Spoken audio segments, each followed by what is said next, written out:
slučajeva i imena prolaze ulicom. Zbog anonimnih reči, trgova. Budim je zbog manufakturnih pejzaža, javnih parkova. Budim je zbog ove naše planete, koja će možda biti mina u raskrvavljenom nebu.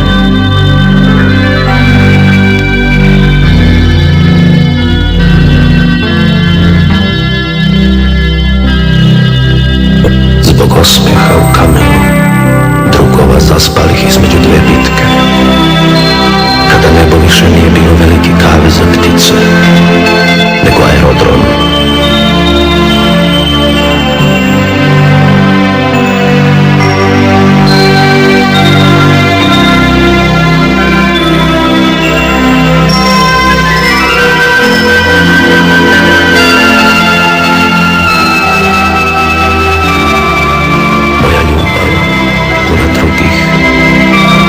Zore koju budim.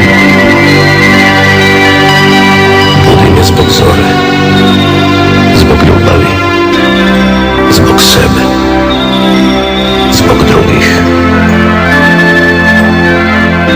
Budim je, mada je to uzaludnije nego dozivati pticu zauvek sletelu. Sigurno je rekla, neka me traži i vidi da me nema. Ta žena sa rukama deteta koju voli, to dete koje je zaspalo ne obrisavši suze koje budim. Uzalud.